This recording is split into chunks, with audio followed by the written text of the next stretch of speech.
This is third lecture of the chapter Chemical Bonding for class 11.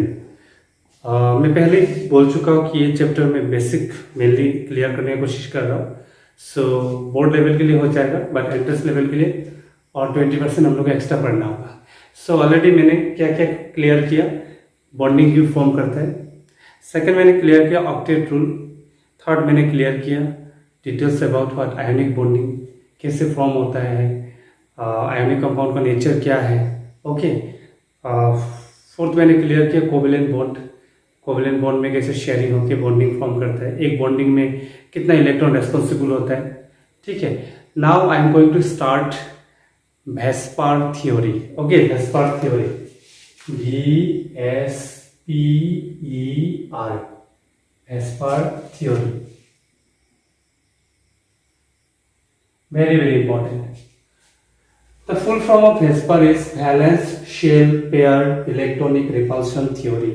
Again I repeat, valence shell pair electronic repulsion theory. Okay. For example, now suppose considering nitrogen, the number of outermost shell electron in nitrogen is 5. Okay, but nitrogen generally form 3 covalent bond. 3 covalent bond. For example, nitrogen make 3 covalent bond with hydrogen, which form ammonia, NH3. But nitrogen has 5 electron in its outermost shell. So the electron which are in bonding are called bond pair electron. Okay, bond pair electron. In short, I will call it is BP electron. So in nitrogen atom, the number of BP electron is what? 3. It has 5 electron, 1, 2, 3, 4, 5, but 3 electron are bond pair. The electron which are not in bonding, they are called lone pair electron. Lone pair, which is called LP electron, LP. The number of LP electron is 2. The number of LP electron is what? 2. The number of BP electron is 3. Okay. So suppose we have a BP electron, we have another BP electron, we have LP electron, we have another LP electron. Suppose distance between 2 BP electron, 2 BP and LP electron, LP electron is same. Suppose सब तो electron ही है, ये भी electron, ये भी electron, ये भी electron, ये भी इलेक्ट्रॉन. इलेक्ट्रॉन इलेक्ट्रॉन में क्या होता है? रिपल्सिव फोर्स होता है. तो इसका मतलब है यहाँ का रिपल्सिव फोर्स, यहाँ का रिपल्सिव फोर्स, यहाँ का रिपल्सिव फोर्स क्या होना चाहिए था? सेम होना चाहिए था. बट वेस्पर ने बताया कि repulsive force between LP and LP electron is maximum. और BP में क्या होता है? मिनिमम होता है. BP में मिनिमम होता है. और मिडिल में कौन होता है? LP and BP. मतलब BP एंड LP के बीच में मीडियम होगा, मीडियम. इसमें मिनिमम होगा, यहाँ पे क्या होगा? मैक्सिमम होगा. मतलब जो इलेक्ट्रॉन बॉन्डिंग में नहीं होता है वो सबके बीच में रिपल्सिव फोर्स ज्यादा होता है, यानी लोन पेयर इलेक्ट्रॉन और डिस्टर्बिंग एलिमेंट, डिस्टर्बिंग इलेक्ट्रॉन माना जाता है. So this concept is given by with the help of this theory, VSEPR theory. Again I repeat, ये जो लोन पेयर इलेक्ट्रॉन है, लोन पेयर के बीच में रिपल्शन फोर्स क्या होगा? ज्यादा होगा, और बोन पेयर के बीच में कम होगा. ओके, कम होगा. रिपल्शन फोर्स ज्यादा होता है लोन पेयर के बीच में. जैसे मैं एक एग्जांपल देता हूँ. आपका घर में मान लो आपका दो भाई है. एक पढ़ाई में बिजी होता है और एक घूमता फिरता रहता है. तो किससे ज्यादा टेंशन होगा? जो घूमता फिरता रहता है. जो फ्री में रहता है वो जनरली डिस्टर्बिंग होता है. जो अपना काम में बिजी होता है वो दूसरे को डिस्टर्ब करने का टाइम ही नहीं मिलता है. सिमिलरली यहाँ पे भी जो इलेक्ट्रॉन बॉन्डिंग में होता है वो स्टेबल होता है, और जो इलेक्ट्रॉन फ्री होता है वह लोन पेयर होता है, they are disturbing element. Okay, इसके यूजेस है, ये थ्योरी का यूजेस है.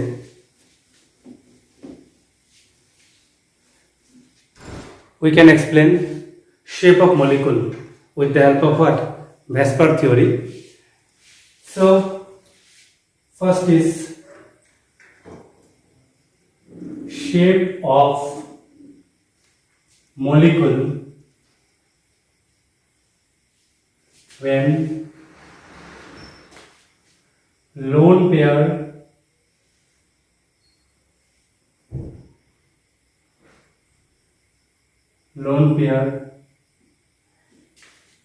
electron is not present in central atom. Shape of molecule when lone pair electron is not present in central atom. Number 1, AB2 format. Okay, AB2 format. For example, BeCl2. AB2 format BeCl2. तो beryllium जो है, beryllium उसका autonomous shell में कितना electron है? 2 है. यहाँ पे एक बॉन्डिंग हुआ है क्लोरीन के साथ, मैंने डोनेट हो गई हुआ है. यहाँ पे एक बॉन्डिंग हुआ है दूसरा क्लोरीन के साथ. दोनों इलेक्ट्रॉन बॉन्डिंग में है, बिजी है. इसका मतलब है यहाँ पे रिपल्शन फोर्स होगा, यहाँ पे भी रिपल्शन फोर्स होगा. तो यहाँ का रिपल्शन फोर्स और यहाँ का रिपल्शन फोर्स क्या होगा? सेम होगा, क्योंकि ये भी दोनों बॉन्ड पेयर है, ये भी दोनों बॉन्ड पेयर है. ओके, तो यहाँ पे बॉन्ड एंगल कितना होगा? 180 डिग्री. यहाँ पे भी कितना होगा? 180 डिग्री. तो BeCl2 मॉलिक्यूल का शेप क्या होगा? लिनियर.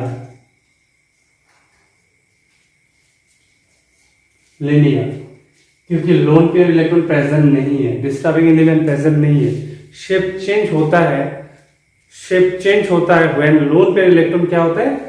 प्रेजेंट होता है. तो देखो, जैसे कार्बन डाइऑक्साइड मॉलिक्यूल है, कार्बन का ऑटोनॉमस शेल में कितने इलेक्ट्रॉन है? 4. यहाँ पे डबल बॉन्ड हुआ है, यहाँ पे भी डबल बॉन्ड हुआ है. तो यहाँ पे जितना एंगल होगा यहाँ पे भी एंगल क्या होगा? सेम होगा, क्योंकि जितना भी इलेक्ट्रॉन है सेंट्रल एटम को देखा जाता है. सेंट्रल एटम में जितना भी इलेक्ट्रॉन सब बॉन्ड पेयर है, तो यूनिफॉर्मली डिस्ट्रीब्यूट होगा. यहाँ पे 180 होगा तो यहाँ पे भी 180 होगा. तो बॉन्ड एंगल कितना होगा? 180 डिग्री. एंड शेप क्या होगा? Linear shape. सो जनरल में बता रहा हूँ, AB2 फॉर्मेट में है और सेंट्रल एटम में कोई लोन पेयर अगर नहीं है तो मोलिकुलर शेप क्या होगा? लिनियर. एंड बॉन्ड एंगल कितना होगा? 180 degree. Okay, next number 2, AB3 format. AB3 format example है BeCl3. बोरॉन का ऑटोनॉमस शेल में कितना इलेक्ट्रॉन है? 3 है. 3 बॉन्डिंग हो रहा है. अभी देखो, यहाँ पे जितना फोर्स होगा यहाँ पे भी उतना ही फोर्स होगा, यहाँ पे भी उतना ही फोर्स होगा.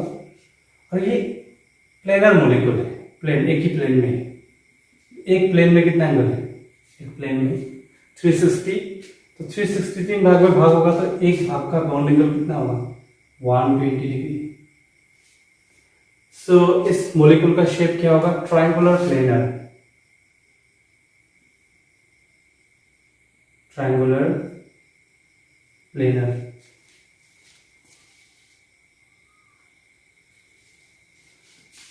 शेप क्या होगा? Triangular planar. ओके, ये 3 जो कॉर्नर में क्लोरीन है उसको ज्वाइन करने से ट्रायंगल फॉर्म हो रहा है. और बॉन्ड एंगल कितना है? 120 डिग्री. इसका मतलब है AB3 फॉर्मेट में जो भी मॉलिक्यूल है और ए में कोई सेंट्रल एटम में कोई लोन पेयर नहीं होना चाहिए, जो भी ये बोन पेयर है, तो शेप क्या होगा? Triangular planar and bond angle कितना है 120 degree. Next number three AB4 format. Example है मीथेन CH4। कार्बन का आटोमस शेल में 4 इलेक्ट्रॉन है, 4 बॉन्डिंग हो रहा है, लेकिन ना ये जो मॉलिक्यूल है प्लेनर नहीं है। प्लेनर होने से स्क्वायर शेप होना था, बॉन्ड एंगल कितना होना था 90 डिग्री, पर प्लेनर नहीं है, ये टेट्राहेड्रल शेप होता है। याद रखना, बुक में थोड़ा देख लेना 3D में। और बॉन्ड एंगल जो होता है 104 डिग्री, सॉरी 109 डिग्री, 109 डिग्री कितना होता है 109 डिग्री। एंड शेप क्या होगा टेट्राहेड्रल।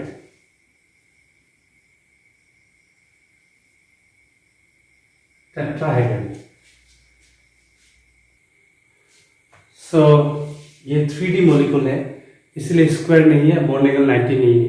सो बॉन्ड एंगल कितना है 109 डिग्री एंड शेप क्या है tetrahedral. So next is AB5 format. इसका एग्जांपल है PCl5। इसका ड्राइंग बनाना बहुत डिफिकल्ट है, ठीक है, वेरी वेरी डिफिकल्ट। इसका होता है कि बाई पिरामिडल शेप होगा, ठीक है, बाई पिरामिडल। एनसीईआरटी बुक में ना शेप दिया हुआ है, देख लेना, bi pyramidal, okay, bi pyramidal, 2 pyramidal. And bond angle 90 होता है कोई कोई और 120, 2 टाइप का बॉन्ड एंगल होता है, ठीक है, 90 एंड 120 डिग्री। बुक में आप देख लेना शेप को, बाई पिरामिडल, ओके। तो ये फॉर्मेट में जो भी होगा वो बाई पिरामिडल शेप होगा, बॉन्ड एंगल 90 एंड 120 का कॉम्बिनेशन होता है। नेक्स्ट है AB6 फॉर्मेट, जैसे SF6, ओके, SF6 इसका जो शेप है वो ऑक्टाहेड्रल होता है, ऑक्टाहेड्रल। 3 डायमेंशनल है तो डायग्राम बनाना बहुत डिफिकल्ट है, अब एनसीईआरटी बुक में डायग्राम दिया हुआ है, ठीक है, ऑक्टाहेड्रल। एंड बॉन्ड एंगल कितना होगा 90 degree, okay, 90 degree. Again I repeat, AB2 होगा तो linear, bond angle 180 degree. AB3 होगा तो triangular planar, bond angle 120 degree. AB4 होगा तो tetrahedral, bond angle 109 degree. AB5 होगा तो बाई पिरामिडल, बॉन्ड एंगल 90 और 120 का combination. And last is AB6 format, octahedral shape, bond angle कितना है 90 डिग्री। और सब में लोन पेयर नहीं होना है सेंटर एटॉम में, ओके। नेक्स्ट हो जाएगा shape of molecule when lone pair is present होगा इन सेंटर एटॉम। मैंने पहले ही बताया लोन पेयर प्रेजेंट होना मतलब मॉलिक्यूल का शेप चेंज हो जाएगा। जैसे अगेन आपको क्या आएगा AB2 फॉर्मेट आएगा, AB2 फॉर्मेट, जैसे वाटर मॉलिक्यूल है H2, ओके। जैसे ऑक्सीजन का आटोमस शेल में कितना इलेक्ट्रॉन है 6। अभी अगर हाइड्रोजन का साथ 2 बॉन्डिंग होता है ना, बाकी बहुत सारा लोन पेयर इलेक्ट्रॉन बच जाएगा। लोन पेयर कितना है 1 2 3 4, इसका मतलब सेंटर एटॉम में लोन पेयर प्रेजेंट है। ऑलरेडी मैंने बताया कि लोन पेयर का भी रिपल्शन फोर्स क्या होगा, ज्यादा होगा, तो ये लोग काफी स्पेस ले लेगा। मॉलिक्यूल का शेप ऐसा होना था, देखो ऐसा होना था, लिनियर होना था, लाइक BCl3, लेकिन लोन पेयर का वजह से, ये लोग का वजह से ये ज्यादा स्पेस ले लेगा, इन लोग को रिपल करके मॉलिक्यूल का शेप क्या कर देता है बैंड। ये जो लोन पेयर ये सब रिपल करके मॉलिक्यूल का शेप क्या कर देता है बैंड। सो बैंड होता है ना, ये जो बॉन्ड एंगल है that is 104 degree, 104 degree. So shape of water molecule is bent and bond angle is equal to 104 degree, you have to remember. और बैंड होने का रीजन क्या है, due to lone pair electron, okay. Next water का H2S सबका shape almost same होगा, basic clear करो, देखो बाकी ऑटोमेटिक हो जाएगा। मतलब इस फॉर्मेट में जो भी है, और ए में अगर लोन पेयर इलेक्ट्रॉन है तो मान लेना कि बैंड शेप होगा, तो लोन पेयर नहीं है तो क्या होगा, लिनियर होगा। ओके, अभी क्वेश्चन पूछता है, जैसे क्वेश्चन पूछेगा H2O बैंड है बट CO2 लिनियर है, क्यों? एक्सप्लेन करो। सेम पैटर्न का मॉलिक्यूलर शेप चेंज होना चाहिए था, लेकिन इसमें लोन पेयर नहीं है बोल के लिनियर है। इसमें ऑक्सीजन में सेंट्रल एटम में लोन पेयर है, सेंट्रल एटम को देखना है, लोन पेयर है बोल के क्या होगा, बैंड होगा। ओके, नेक्स्ट AB3 फॉर्मेट, जैसे अमोनिया है NH3। अभी देखो BCl3 मैंने बताया था, इसका शेप क्या था, ट्रायंगुलर प्लेनर। बॉन्ड एंगल कितना था, 120 डिग्री। इसका भी यही सेम होना है ना, पर इसमें सेम नहीं होगा क्योंकि इसमें नाइट्रोजन में लोन पेयर इलेक्ट्रॉन है, 2 लोन पेयर है, तो शेप को क्या हो जाएगा, चेंज करा देगा, ऐसा शेप हो जाएगा। ये लोग ज्यादा स्पेस ले लेगा तो शेप को चेंज करा के ट्रायंगुलर पिरामिड, इसको बोलते हैं pyramid shape, pyramid like a pyramid. और बॉन्ड एंगल होगा 107 डिग्री। ठीक है, तो लोन पेयर पेजेंट वाला 2 फॉर्मेट जानने से हो जाएगा। AB3 होगा और इसमें लोन पेयर अगर है तो पिरामिडल शेप है, बॉन्ड एंगल 107 डिग्री। ओके, तो इतना आप ध्यान देना। अभी लोन पेयर खाली इसी में नहीं, बाकी जगह में भी, कॉन्सेप्ट में भी काम आएगा। लोन पेयर अगर होगा ना तो मॉलिक्यूल के उसमें रिपल्शन फोर्स भी क्रिएट करते हैं, तो कैटलिस्ट प्रॉपर्टी होने नहीं देते, ये भी रीजन है। तो अभी आज हम लोग क्या सीखा है, वेस्पर थ्योरी सीखा है। वेस्पर थ्योरी में मेन क्या है, repulsion force is maximum amongst loan pair electron and minimum amongst bond pair electron. तो आप भी अगर पीसफुली रहना चाहते हो जीवन में, जिंदगी को अगर पीसफुल बनाना चाहते हो तो क्या करना है, ज़्यादा से ज़्यादा टाइम अपना काम पे देना है, वर्क में देना है, तो झमेला नहीं होगा, झमेला क्रिएट नहीं होगा। मैं आपको रियली बता रहा हूँ, मेरा भी बचपन से ज़्यादा किसी के साथ उतना ज़्यादा वो नहीं रहा है, हमेशा अपना काम में बिजी रहा है। I'm happy.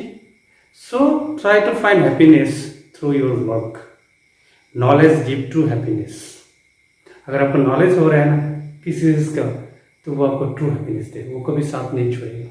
तो कुछ स्लोगन हमेशा याद रखना है, कुछ पॉलिसी हमेशा याद रखना है। Knowledge give true happiness, try to find happiness through your works, good works. Discipline is the backbone of what, success. Discipline होना है, अपना मन का अंदर एक डिसिप्लिन क्रिएट करो and give quality time in your studies. खाली मेहनत करने से नहीं होगा, the hard work should be smart and smart work means work with a proper direction. Okay, fine. So मैं नेक्स्ट स्टार्ट करूंगा important topic sigma bond and pi bond. Okay, उसके बाद मैं स्टार्ट करूंगा हाइब्रिडेशन। 3-4 वीडियो में इसका basic chemical bonding का basic lecture complete हो जाएगा, तब तक इतना क्लियर करो। मैं बार बार आपको सजेस्ट करूंगा जो स्ट्रक्चर ऑफ एटम है उसको एक बार नहीं 10 बार देखो, दैट इज द फाउंडेशन। उससे बहुत ज़्यादा में आपको लिंक अप होता है। ओके,